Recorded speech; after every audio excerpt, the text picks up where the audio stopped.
क्षार seven, madam ने भी क्षार वाले बहुत अलग अलग ये बताए थे, आहार विहार बताए थे। तो जो भी पित्त वाले द्रव्य है, विहार है, आहार है, सभी है जो पहले तकलीफ दे नहीं रहा था।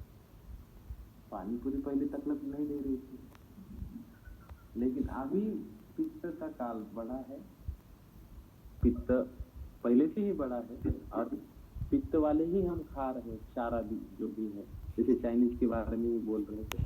तो वो मुख्यतः पित्त होगा, उसके बाद में वायु ये जो है प्रेरक रहेगा। तत्र अनिलेन बलिना क्षिप्तम।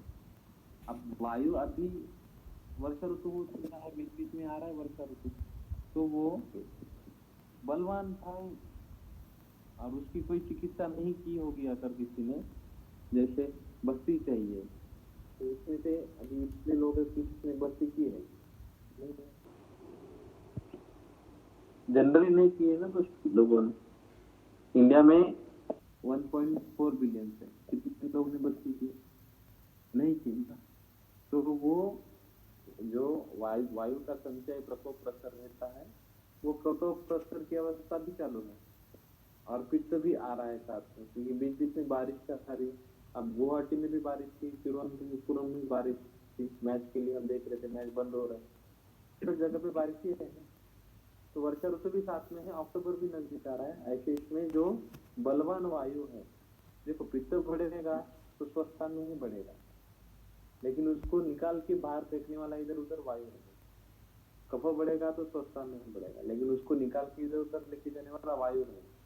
इसलिए वायु हमेशा आता है। इसीलिए दिनचर्या में हर ऋतु में अभ्यंग बताए,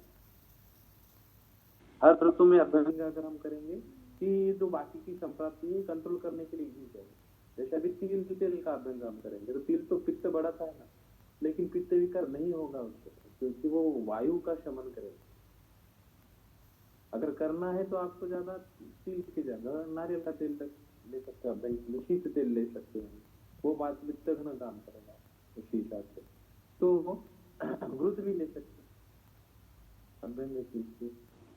तो ये बातें जो दिनचर्या में बताइए, ये सारी पकड़ के बताइए, लेकिन कोई करेगा नहीं तो क्या होगा, पित्त बढ़ेगा, वायु भी बढ़ेगा और वायु पित्त को निकाल लेगा।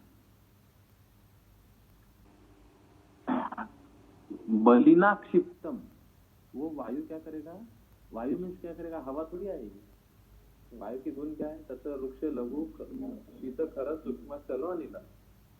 तो शीत रहेगा तो पित्त का उष्ण वो निकल जाएगा, बराबर। वृक्ष रहेगा तो क्या होगा, वृक्ष पित्त बन जाएगा, पित्त का ईशत स्निग्धत्व निकल जाएगा, जो अभी हो रहा है लोगों में। जो कोई मास्टरबेट करते हैं या स्निग्ध शुक्र निकल जाता है, सौम्य निकल जाता है, तो शरीर में उष्ण बन जाएगा। उसमें शुक्र नहीं है, लेकिन वो सौम्य गुण कम हो गया इसका, इसलिए वो उष्ण शुक्र बन जाता है, वृक्ष शुक्र बन जाता है। तो ये प्रकोप के कारण जो क्या करेंगे, पित्त को उत्क्षिप्त करेंगे।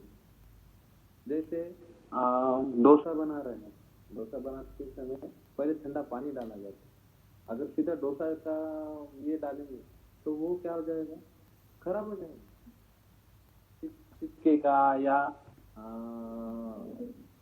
फ्राइड हो जाएगा, ज्यादा जल जाएगा। तो ये पहले वाला जो था वो वृक्ष पित्त है, और पानी डाल के उसने कपड़ा घुमाया तो स्निग्ध बना दिया है इसमें थोड़ा, और उसके बाद डोसा बनाया तो अच्छा बनेगा।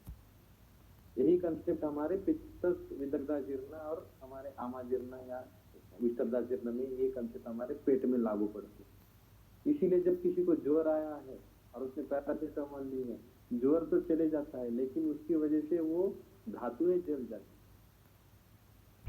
धातु पाक जल्दी होने लगता है, या वो धातु उष्ण बन जाती है, उष्ण वृक्ष बन जाती है। ऐसी कंडीशन हमें हमेशा देखने को मिलती है। तो पांडु में भी ऐसा मिलता है। वो जो पित्त है, पित्त कहाँ रहता है, आमाशय में रहता है। आमाशय में उसका काम क्या है, पचन करना है। उसके लक्षण क्या है, उष्ण है, वो ईशत स्निग्ध है, पाचन करने वाला है, स्नेह है। तो ऐसी कंडीशन में वो वहां से बलिष्ठा क्षिप्तम, वायु इतना बढ़ गया है, उसके बल से वो वहां से निकल गया है, क्षिप्त में फेंक दिया गया है। हृदय स्थितम, धमनी दर्श, धमनी दश संप्राप्त, हृदय में आके पूरे दश धमनियां जो दमन करते हैं उसमें आके वो पूरे शरीर में चला जाता है। व्याप्नुवत सकलाम तनुम, अब पूरे शरीर में आता है। त्वचा में क्या आता है? नहीं, पूरे शरीर में आता है। श्लेष्म, कफ, त्वक, त्वचा, रक्त, पित्त का स्थान, मांसानी, मांस व स्रोत से प्रदुष्य अंतरमाश्रितम, त्वक मांसयोः कुरुते, त्वक और मांस पे करता है। त्वची वर्णान पृथक विधान, अलग अलग प्रकार के वर्ण करता है त्वचा और मांस के ऊपर, इसीलिए वर्ण बदल गए। पांडु पिंगट, हरिद्र हरा, हरितान हरा पीला, पांडु तो त्वचा अधिकम, पांडु तो ज्यादा आ जाता है इसीलिए उसको पांडु बोलते हैं। संप्राप्ति क्या है? लक्षण क्या है कि वो अलग दिख रहा है, अच्छा दिखता था, किसी को व्याधि हो गया और वो थोड़ा सा नीचे से दिख रहा है, पांडु स्वाद है। कैसे आ गया? पित्त बढ़ा है, वायु भी बढ़ा है, पित्त प्रधानस्तु, कफ भी साथ में, लेकिन पित्त मुख्यता है। वायु की वजह से वायु इतना बड़ा है कि वृक्ष, लघु, शीत, खर, सूक्ष्म, लघु, ये बढ़ने के कारण पित्त का स्थान से निकाल दिया। और स्थान से निकलने के बाद बहुत जगह है जाने के लिए, लेकिन अगर वो हृदय में जाके जैसे धमनी से पूरे शरीर में जाता है तो त्वग मांस पे जाके वो अलग अलग प्रकार के रंग निर्माण करता है। ये जिस संप्राप्ति है, लेकिन जब जाते समय पित्त कैसा बढ़ा है हमें थोड़ी पता है, कौन से गुण से बढ़ा है। जो जो जिस गुण से बढ़ा है वो गुण के हमें पेशेंट मिलते। अगर हम कॉलेज में बैठे हैं और हम देखते हैं कि ये पांडु का पेशेंट है, तो ऐसा कभी समझ में नहीं आता है पेशेंट पांडु का, कभी कभी दिखने के लिए अच्छा रहे। हमारे क्लिनिक में आए हैं पेशेंट, पांडु की भी है, ज्वर की भी है, हर एक पेशेंट पांडु का भी लगता है, ग्रहण का भी लगता है, ज्वर का भी लगता है, क्योंकि ज्वर तो आपके गए, दिन ज्वर का भी लगता है। डिफ्रेंशिएट कैसे करना है आगे दिया। तेन गौरम, गौरम, उससे क्या होगा? गौरव आएगा।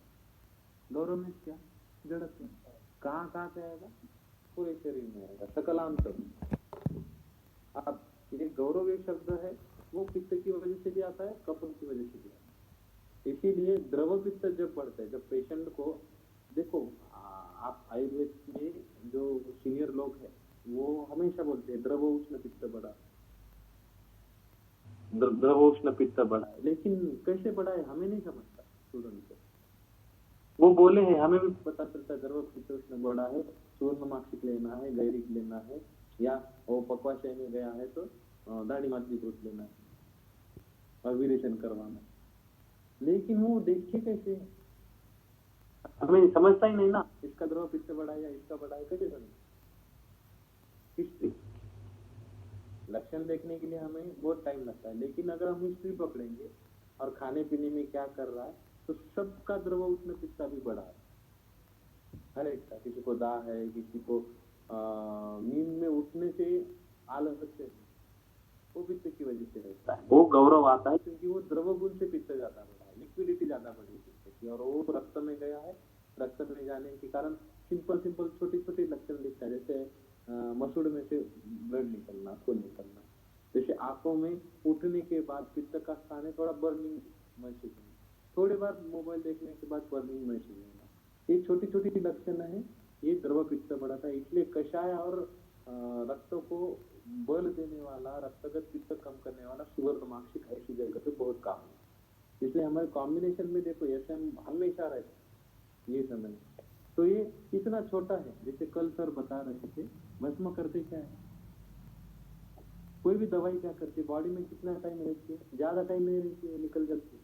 सर ने कितना एक्सपीरियंस का वो 1.5 मिनट बात की, क्या बताया सर ने कि कोई भी औषधि जो है शरीर में ज्यादा देर तक रुकता नहीं है। तो हमने किसी को भस्म दिया, स्वर्ण भस्म दिया, सुवर्णमाक्षिक दिया, प्रवाल दिया, तो करता क्या है? वो सिर्फ धातु पोषण न्याय में बदलाव करता है। इसीलिए किसी को ज्वर आया है और हमने दवाई दी है तो ज्वर जाता नहीं है आयुर्वेदिक दवाई, और ज्वर जाने के पीछे काम ही नहीं करना, वो संप्राप्ति पे काम करना। जैसे किसी का शुक्र क्षय हुआ है और मकर दोष किसी ने दिया है, जैसा कल सर बता रहे थे कि वो मनो वैगुण्य हो जाता है और फिर शुक्र क्षय बाद में होते रहता है, उसकी जगह अगर प्रवाह और कामदा देते हैं तो जल्दी काम हो जाता है, या सुवर्णमासी देते हैं तो भी काम हो जाता है, क्योंकि वो धातु पोषण में बदलाव करने में यही हो जाता है। जैसे हमने गैस लगाया है और गैस में बहुत ज्यादा फ्लेम बहुत बड़ी है और वो जो अंदर जो खिचड़ी डाली है वो नीचे से खराब हो गई, हमें समझता नहीं है। कब समझता है? थोड़ा से 1-2 लेयर उसके जल गए तो हमें स्मेल आता, तो हम कम कर देते या उसको घुमाते हैं। ऐसी कंडीशन हमारे शरीर में मिलती है हमेशा, लेकिन स्मेल आने तक रुकना नहीं है। तो धातुएं खराब हो चुकी होती है, जैसे कि प्रतिलोम से हमें दिखता है, ऐसे दिखता ही नहीं है। जब दिखता है तब उसका शुक्र मज्जा से ओज से तक वो चले जाता है।